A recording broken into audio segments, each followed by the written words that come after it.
Hello guys, welcome to online web tutor presented by Profotech Solutions team. I am Sanjay. We are learning Cake PHP version 3.5 tutorials as these tutorials are for perfect beginners.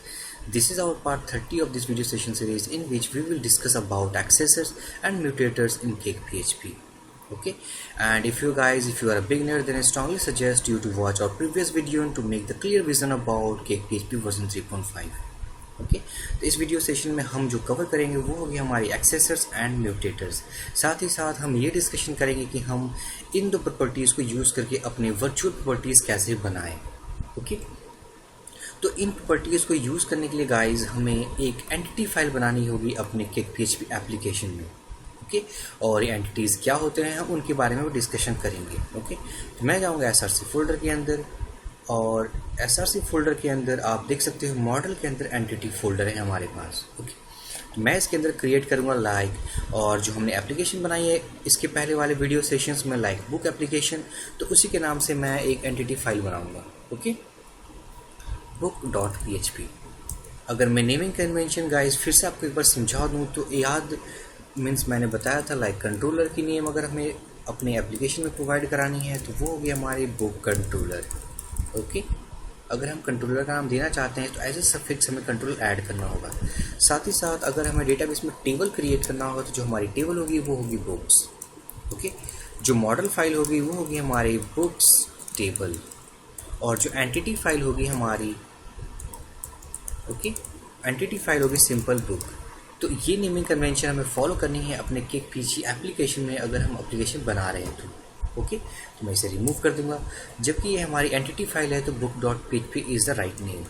Okay तो सबसे पहले मैं अपने name space को import करूंगा like name space और ये हो गई हमारी ऐप मॉडल फोल्डर के अंदर और ये रही हमारी एंटिटी फोल्डर।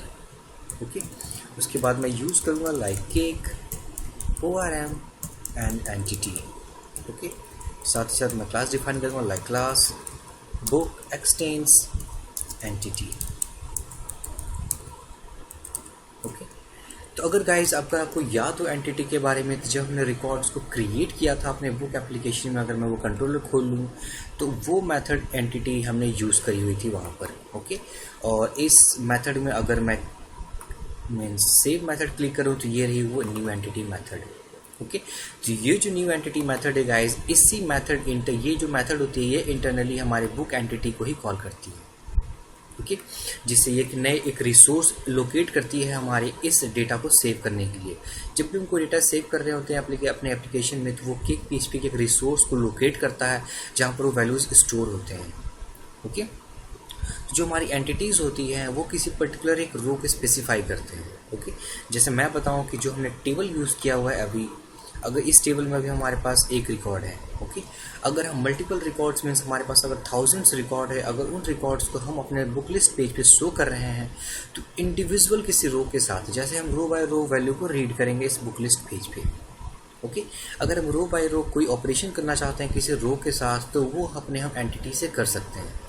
मीन्स जो हमारी एंटिटी फाइल होती है वो बेसिकली इंडिविजुअल रो के साथ ऑपरेशंस परफॉर्म कर सकती है। ओके तो ये जो न्यू एंटिटी है गाइस ये बेसिकली हर एक रिसोर्स के लिए लोकेट होती है। ये एक इंडिविजुअल रो को स्पेसिफाई करती है। ओके जैसे हमने एक टेबल ऑब्जेक्ट बनाया हुआ है अगर तो वो जो टेबल ऑब्जेक्ट होगी वो एक पूरे टेबल की वैल्यूज़ को स्पेसिफाई करेगी। अगर टेबल में थाउजेंड्स रिकॉर्ड है तो उन थाउजेंड्स रिकॉर्ड को डिनोट करेगी। लेकिन जो हमारी एंटिटी फाइल होगी वो हर एक रिसोर्स के साथ स्पेसिफाई होगी। ओके मीन्स अगर हमारे पास थाउजेंड्स रो हैं तो हमारे पास इसका मतलब कि 1000 एंटिटीज़ हैं। ओके तो अब हम क्या करेंगे इस एक्सेसर्स और म्यूटेटर्स के कॉन्सेप्ट को समझने के लिए कि जैसे कि हमारे पास जो डेटाज इस लिस्ट में आ रही है मैं चाहता हूँ कि इस हर रो के साथ मैं एक ऑपरेशन करूँ। ओके मैं चाहता हूँ अगर मैं एक और रो अपडेट करूँ like WordPress theme development online web tutor test email 5@gmail.com और बुक हब। ओके मैं अगर क्रिएट करूँ मैं वापस अपने लिस्ट पे जाऊँ तो ये हमारी रही। ओके तो हमारे पास फ़िलहाल 2 रोज़ हैं। अगर मैं इस इंडिविजुअल रो के वैल्यूज़ के साथ कोई कैलकुलेशन करना चाहूँ तो वो भी कर सकता हूँ। मैं चाहता हूँ इस बुक के टाइटल को मैं कैपिटलाइज मीन्स वैल्यू गेट करूँ जैसे हमारे पास जो वैल्यूज़ आ रहे हैं वो फिलहाल वही वैल्यूज़ वैसे ही फॉर्मेट हैं जैसा हमने डेटाबेस टेबल में सेव कराया हुआ है। ओके, मैं चाहता हूँ कि इनके सारे वर्ड्स को कैपिटलाइज करने के लिए तो हम ये दो तरीके से कर सकते हैं। अगर मैं जाऊँ अपने मीन्स बुक कंट्रोलर फाइल पे, या हमने जहाँ पर इसे शो कराया हुआ तो मैं जाऊँगा अपने इंडेक्स फाइल पे। ओके, इस इंडेक्स फाइल पे अगर मैं बुक नेम की जगह पे अगर मैं कर दूँ लाइक UC और str टू अपर, मैं मेथड यूज़ कर लूँ PHP के फंक्शन, और इस PHP फंक्शन के अंदर मैं इस नेम को पास कर दूँ, मैं रिफ्रेश करूँ तो ये नेम अब कैपिटल हो चुके हैं। ओके, तो ऐसे हम कर सकते हैं, लेकिन मैं इसे यूज़ करूँगा किक PHP के इनबिल्ट फीचर कॉल्ड एक्सेसर म्यूटेटर्स। ओके, क्योंकि हमने अभी ये डिस्कशन करी कि गाइस वो हर इंडिविजुअल रो के साथ ऑपरेशन परफॉर्म कर सकता है। मैं चाहता हूँ कि जब भी हम हर ऑपरेशन को प्रिंट करें अपने इस टेबल में, तो हर ऑपरेशंस के साथ वो इंडिविजुअल इस बुक नेम को कैपिटलाइज में कन्वर्ट करें।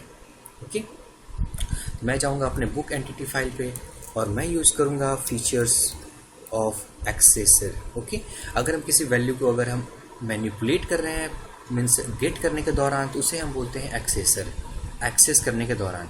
साथ ही साथ अगर हम वैल्यूज़ को सेव कर रहे हैं, मैं चाहता हूं जब वैल्यू हम सेव करें किसी फॉर्म से तो इंटरनली कोई ऐसी कैलकुलेशन करें ताकि वो वैल्यूज़ को मैनिपुलेट करें, तो हम यूज़ करेंगे म्यूटेटर्स।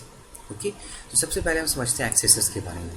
तो मैं यूज़ करूँगा प्रोटेक्टेड ओके फंक्शन। उसके बाद हम एक फंक्शन बनाएंगे, उसके आगे हमें मीन्स फ्रंट में हमें गेट यूज़ करना पड़ेगा। ओके, क्योंकि हम वैल्यू को गेट करने वाले हैं, तो underscore get as a prefix आपको हर फंक्शन पे ऐड करना पड़ेगा। तो जैसे हम जो चाहते हैं कि वो हमारी ये नेम वेरिएबल ऑटोमेटिक कन्वर्ट हो जाए अपर केस में। ओके, तो ये नेम वेरिएबल को कन्वर्ट करना है हमें, तो मैं यूज़ करूँगा गेट नेम। ओके, आपको सिंटैक्स को याद रखना पड़ेगा guys, protected function underscore get prefix आपको ये ऐड करना पड़ेगा। उसके बाद जो सेकंड पैरामीटर नेम हमने ऐड किया हुआ कैमल केस में, ये आपको ऐड करना पड़ेगा वो पैरामीटर की नेम जो हमें मीन्स कन्वर्ट करना है, मैनिपुलेट करना है। ओके, अगर इन केस में अगर इवन ईमेल कन्वर्ट कर रहा होता तो मैं लिखता बुक गेट ईमेल। ओके, तो मैं लिखूँगा लाइक गेट नेम। उसके बाद इस पैरेंथेसिस के अंदर मैं एक पैरामीटर पास करूँगा, कौन से पैरामीटर को हमें कन्वर्ट करना है। ओके, तो नेम सेक्शन को कन्वर्ट करना है। ओके, और इसे मैं रिटर्न कर दूंगा, return str to upper. Okay, str to upper, और मैं कन्वर्ट करूंगा इस नेम वेरिएबल को। अगर मैं इसे सेव कर दूं, रिफ्रेश करूं इस पेज को, तो आप देख सकते हो हमारे हर टाइटल अब अपडेट हो चुकी है। ओके, और हमने कोई भी यूसी फर्स्ट और str टू अपर फंक्शन हमने मैनुअली यूज़ नहीं किया हुआ अपने इस नेम वेरिएबल पे। ओके, तो मैं आपको बताऊं ये कैसे काम करते हैं। जब भी हम किसी वेरिएबल को अगर हम एक्सेस कर रहे हैं अपने डेटाबेस टेबल से, तो मैंने आपको ये बताया कि ये हर रो के साथ अपना मैनिपुलेशन और कैलकुलेशंस कन्वर्ट कर सकता है। ओके, तो जैसे ही हमने नेम को प्रिंट किया अपने इस पेज पे, तो सबसे पहले इसने अपने एंटिटी फाइल पे सर्च करी कि इसके कोई एक्सेसर डिफाइंड है कि नहीं। ओके, तो ये सर्च करेगी हमारे गेट नेम, अगर इसे ये मेथड मिल गई मीन्स इसके लिए एक्सेसर डिफाइन है, तो ये उस वैल्यूज़ को कन्वर्ट कर देगी।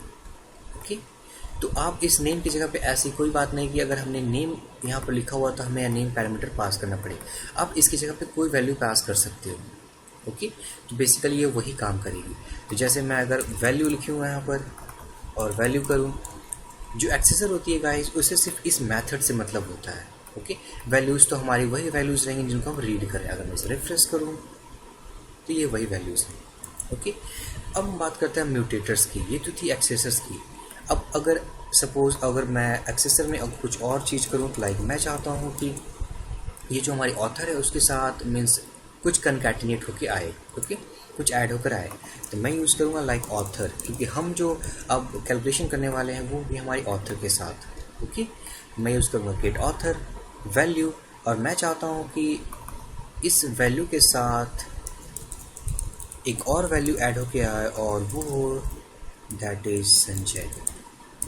ओके, मैं एक और स्ट्रिंग ऐड कर दूंगा और मैं इसे सेव कर दूंगा और मैं रिफ्रेश करता हूँ इस पेज को, तो ये रही online web tutor comma Sanjay. Okay, ये वैल्यू हमने अपने इंडेक्स फाइल में अपेंड नहीं किया हुआ इस वेरिएबल के साथ। ओके, और ये रही हमारी वो वेरिएबल। साथ ही साथ अगर एक्सेसर की बात की जाए तो हम उस एक्सेसर को यूज़ करके अपने वर्चुअल प्रॉपर्टी को भी क्रिएट कर सकते हैं। कैसे? अगर मैं यूज़ करूँ like protected, okay, protected function, और मैं चाहता हूँ gate name and email, okay, name email, मैं एक मीन्स ऐसे फंक्शन बनाऊंगा जिसके नाम से हमारे पास की एग्जिस्ट नहीं करती, ओके, मीन्स हम एक वर्चुअल प्रॉपर्टी बना रहे हैं जिसके हेल्प से हम एक मेथड को कॉल करेंगे, इसी मेथड को कॉल करने के बाद हम नेम और ईमेल को गेट कर पाएंगे, ठीक है। तो जब भी हम गेट नेम ईमेल फंक्शन बनाते हैं गाइस, तो उस केस में हमारे पास जो वैल्यूज़ होंगे मीन्स हम एक्सेस करेंगे इस नेम और ईमेल को, वो होंगे नेम अंडरस्कोर ईमेल, ओके। तो मैं यूज़ करूँगा एक मीन्स इसके अंदर लाइक रिटर्न, तो मैं चाहूँगा कि जब भी हमारे ये मीन्स नेम ईमेल कॉल हो, तो नेम ईमेल कॉल करते हैं ये इस फंक्शन को हिट करेगी अपनी एंटिटी फाइल पर, ओके। तो मैं चाहता हूँ कि जब ये मेथड हमारी कॉल हो तो मैं इसके दो प्रॉपर्टीज़ को रीड करके एक वैल्यू सेंड करूँगा, ओके, और वो दो वैल्यूज़ होगी हमारी नेम और ईमेल। तो बेसिकली मैं उसके लिए यूज़ करूँगा दिस प्रॉपर्टीज़, ओके, जब वो उस रो की प्रॉपर्टीज़ को हम रीड करेंगे और वो होगी नेम, ओके, मीन्स हम इन दो वैल्यूज़ को कन्वर्ट करने वाले हैं नेम और ईमेल को एक साथ, ओके। तो मैंने उस प्रॉपर्टी को रीड करी दिस प्रॉपर्टीज नेम, और मैं उसे अपेंड करने वाला हूँ अपने ईमेल सेक्शन के साथ, वो भी हमारे this properties and email, okay, और उसे फाइनली मैं रिटर्न कर दूंगा।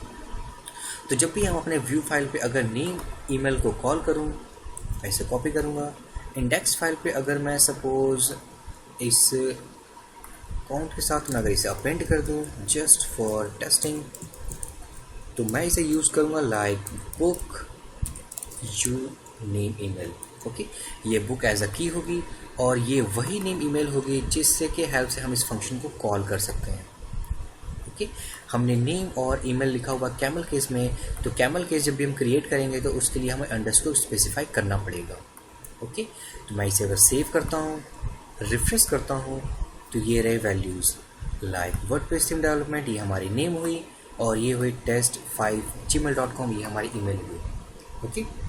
तो हमने एक साथ दो वैल्यू को कनकैटिनेट कर दिया by using this एक्सेसर properties gate name email, okay. तो बेसिकली गाइज आप इन एक्सेसर्स को यूज़ कर सकते हो आप अपनी एप्लीकेशन में मीन्स वैल्यूज़ को मैनिपुलेट करने के लिए, ओके। तो जस्ट मैं इसे रिमूव कर दूंगा फ़िलहाल, ओके। तो इस तरीके से गाइस आप अपने एप्लीकेशंस में एक्सेसर्स को यूज़ कर सकते हो और वैल्यूज़ को रैंडमली मीन्स यूज़ कर सकते हो, ओके। अब मैं बात करता हूँ म्यूटेटर्स की। जो हमारे म्यूटेटर्स होते हैं गाइस, वो होते हैं कि वैल्यू को सेव करने के दौरान, जैसे वैल्यूज़ आपने मीन्स अगर हमें याद हो तो हमने सेव मेथड के जरिए यूज़ करके वैल्यूज़ को सेव कराया हुआ अपने डेटाबेस टेबल में, ओके। मैं चाहता हूँ जब वैल्यूज़ हमारी सेव हो, तो सेव करने के लिए अगर मैं इन मीन्स कमेंट कर दूँ इन सारे मेथड्स को जो कि हमने बनाया हुआ एक्सेसर्स में, ओके। तो मैं अगर इसे रिफ्रेश करूँ तो हमारे पास जो ये टाइटल है, अगर इसे कैपिटल में शो करना है तो अब हमारे पास तीन तरीके होंगे। पहले, या तो हम अपने इंडेक्स फाइल में str2 अपर में अगर यहीं यूज़ कर लूँ, ओके। दूसरी कौन सी होगी? दूसरी होगी अगर हम कोई एक्सेसर्स बना लें अपने नेम को गेट करने के लिए, जहाँ पर वो वैल्यूज़ को कन्वर्ट कर दें। और जो थर्ड वे होगी वो होगी कि जब हम वैल्यू को सेव करें डेटाबेस टेबल में, तो वो कैपिटल लेटर में सेव हो, ओके। तो कैपिटल लेटर में सेव करने के लिए गाइस, हम बुक कंट्रोलर के सेव मेथड में अगर हम अपने नेम वेरिएबल को अगर मैं यहीं पे कैपिटल कर दूं, जिसके हेल्प से अपने वैल्यूज़ को हम कैपिटल में कन्वर्ट कर सकते हैं, ओके। लेकिन मैं मैनुअली उस str2 अपर को यूज़ नहीं करने वाला हूँ अपने इस सेव मेथड में, ओके।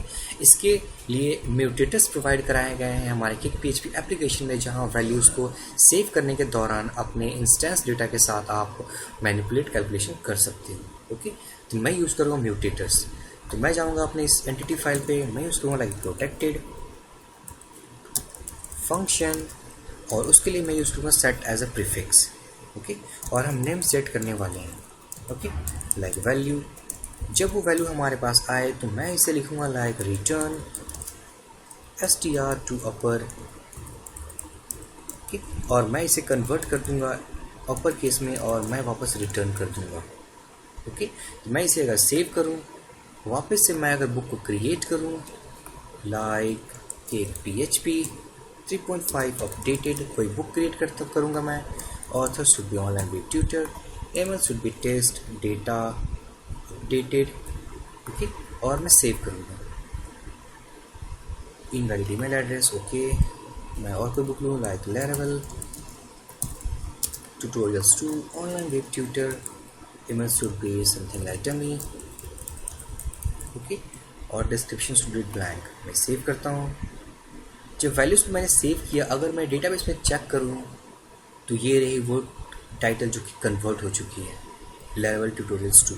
तो अब वापस से अगर मैं लिस्ट में जाऊँ तो ये रही हमारी कैपिटलाइज्ड मीन्स अपर केस में हमारी नेम, ओके, जो कि हमने कोई एक्सेसर नहीं बनाया हुआ है।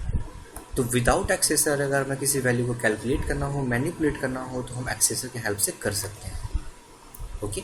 साथ ही साथ जो हमने किया हुआ था अपने ऑथर सेक्शन के लिए, जहाँ पर हमने means online web tutor comma Sanjay show कराया हुआ था, अगर उस वैल्यूज़ को अगर हम डायनेमिक वे में सेव कराएं, मीन्स रन टाइम में उसे मैनिपुलेट करने के बाद डेटाबेस में अगर हम सेव कराएं means online web tutors comma Sanjay, तो सिंपल सी मैं उस एक्सेसर को मीन्स म्यूटेटर को हम क्रिएट करेंगे और उस वैल्यू के साथ हम अपने मैनिपुलेशंस कर सकते हैं, ओके।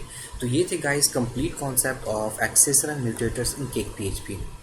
आप इसे अपने एप्लीकेशन में यूज़ कर सकते हो और रन टाइम वैल्यूज़ को चेंज कर सकते हो, ओके। सो आई होप आपको ये वीडियो समझ में आई हुई guys. So if you have any query please drop your comment, I will give my reply as soon as possible. So for this video session guys, thank you for watching, have a great day.